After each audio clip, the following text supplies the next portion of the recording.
Bonjour et bienvenue pour cette première vidéo sur les réseaux informatiques. Aujourd'hui, je vais vous expliquer la notion de réseau virtuel, ou VLAN en anglais, comme Virtual Local Area Network.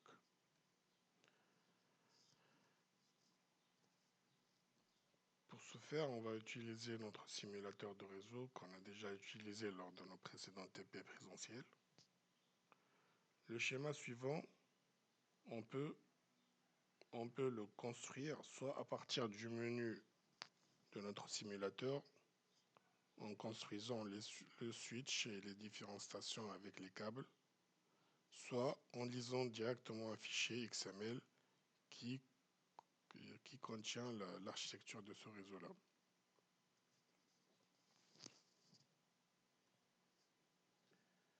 Donc nous allons voir ici, on fera sous forme de rappel, le fonctionnement du switch sans configuration de VLAN. Ensuite, on va voir le switch, on va le configurer avec des VLAN et on va voir le fonctionnement et tirer la conclusion au niveau des avantages que peut nous procurer un réseau constitué par des VLAN.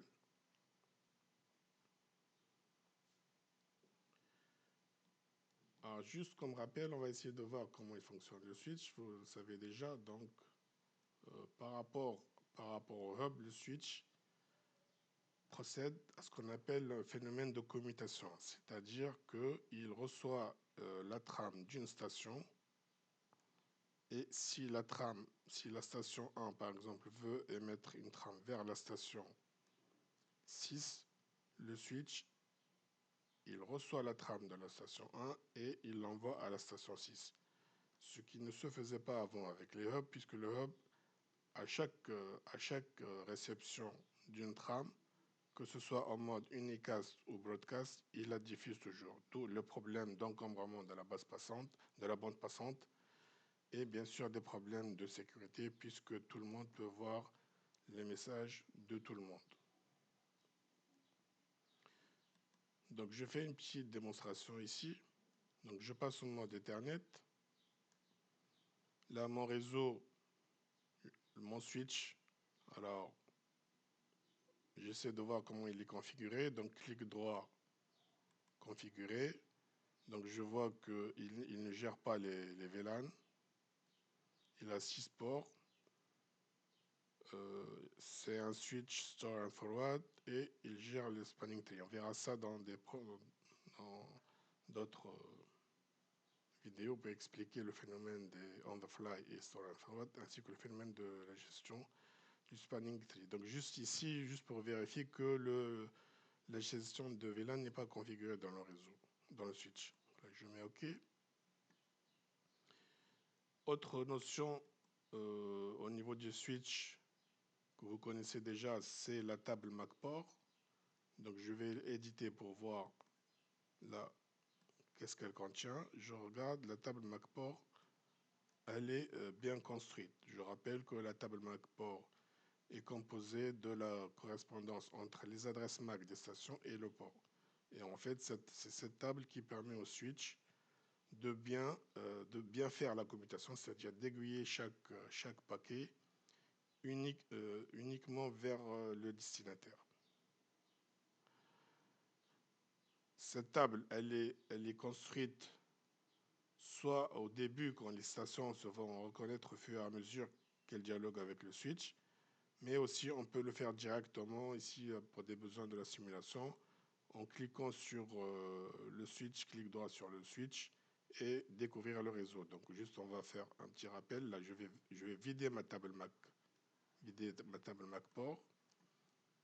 Je vais l'éditer. Je vois qu'elle est vide. Maintenant je vais essayer d'envoyer une trame de ST1 vers ST6. Je l'envoie de façon unicast. Je clique sur ST6, je fais OK. Là, bien sûr, ce qui va se passer, c'est que le switch va envoyer la trame à toutes les stations. Pourquoi? Parce qu'il n'a pas encore construit sa table CAM. Par contre, puisqu'il a déjà reçu une trame de la station 1, donc il va il va la mettre dans sa table CAM. On va essayer de voir ici que contient la table CAM, éditer table CAM.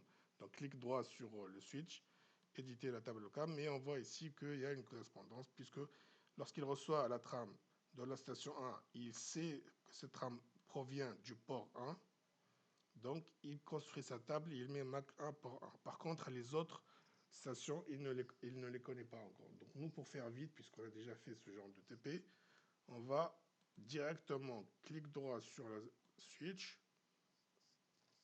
et sélectionner découvrir le réseau. On édite la table MAC port et là on voit que la table elle est complètement constituée et donc le switch peut aiguiller toutes les trames à partir de toutes les stations. Donc avant de configurer les VLAN, juste on va essayer de faire deux simulations et après on essaiera de voir la différence entre le réseau qui est géré par des VLAN et un réseau qui n'est pas géré par des VLAN. Donc la première simulation, j'envoie une trame unicast de la station 1, émettre une trame, clic droit sur la carte réseau, émettre une trame, je mets unicast et je choisis la station 6. Donc je clique sur la station 6 et je fais OK. Là, le switch, il fait la commutation normalement. Donc il reçoit la trame de ST1 et il l'envoie à ST6. Deuxième simulation, clic droit sur la carte réseau ST1, émettre une trame. Et là, je vais envoyer un broadcast. Donc, on va voir le switch, comment il va procéder. Je mets OK. Le switch, il reçoit la trame de ST1 et il l'envoie à toutes les stations du réseau. Donc là, ce qu'on peut dire ici, c'est qu'on a un seul domaine de diffusion puisque la trame, elle est envoyée à toutes les stations du réseau, bien sûr, sauf celle qui a émis. B. Maintenant, on va essayer de voir la différence avec ces deux simulations. La différence quand il s'agit d'un réseau qui gère les VLAN. Maintenant, on va configurer notre switch pour qu'il puisse gérer les VLAN. Donc, je passe en mode conception réseau, clic droit sur le switch, configurer, et là, niveau de VLAN, je mets 1. Là, je précise bien que 1, c'est le niveau, ça veut dire VLAN de niveau 1.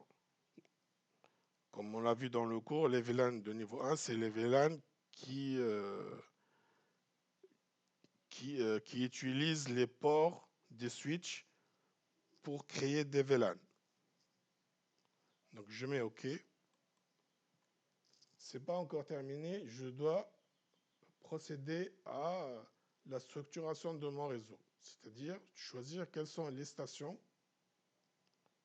qui font partie d'un VLAN et les autres stations qui font partie d'un autre VLAN. Donc je passe mode Ethernet, clic droit sur le switch, et là, éditer table port VLAN. Cette table, donc par défaut, donc, elle contient, elle met toutes les stations sur le VLAN 1. Donc là, quand je dis VLAN 1, c'est le VLAN numéro 1. Hein. Il ne faut pas faire la confusion. Moi, par exemple, je vais choisir les stations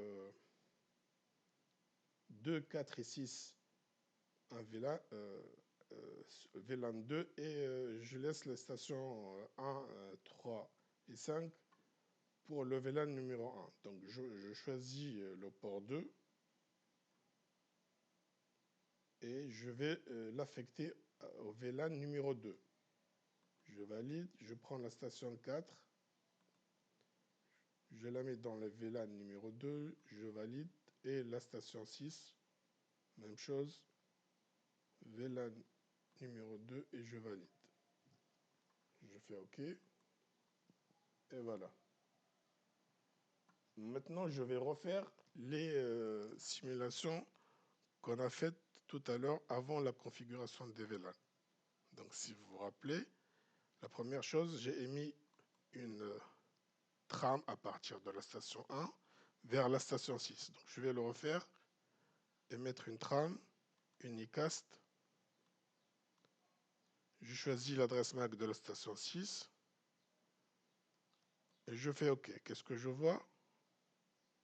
Ça passe pas. Donc tout à l'heure, vous vous rappelez bien, le switch, il a retransmis la trame vers la station 6, alors que maintenant, il ne l'a pas fait. B. Je refais la deuxième simulation qui consistait à envoyer une trame de broadcast à partir de la station 1. Donc je fais émettre une trame, broadcast,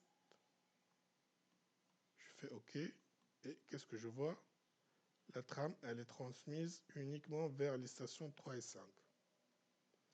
Donc ceci, en fait, nous permet de conclure que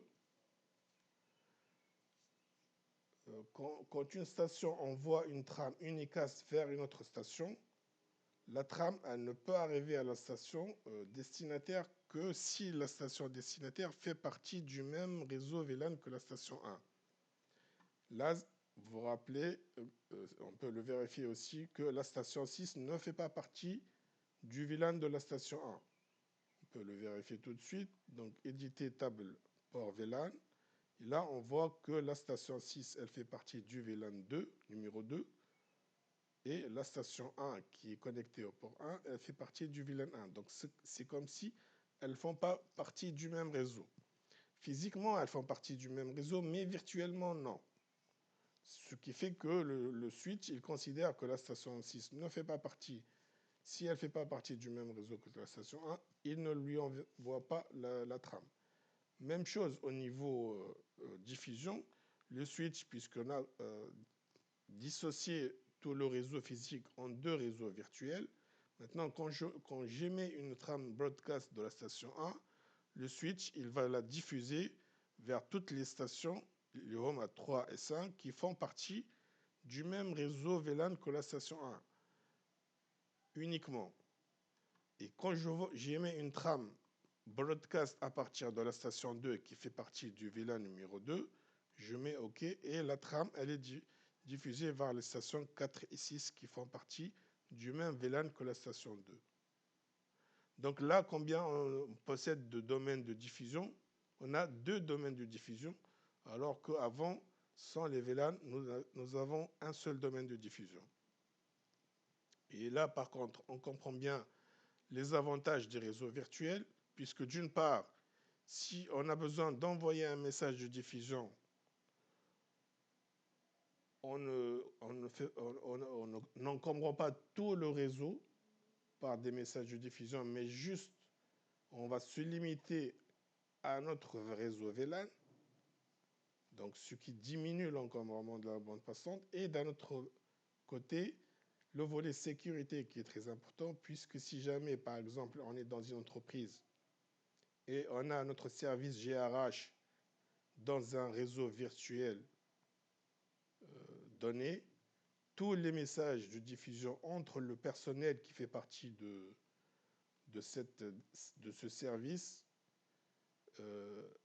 peut s'envoyer des messages sans que les autres services ne puissent voir de quoi il s'agit si jamais il y a des messages confidentiels. Et donc là, on gagne au niveau sécurité et on gagne au niveau optimisation du réseau.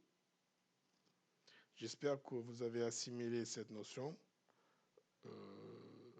Merci pour votre attention et à très bientôt.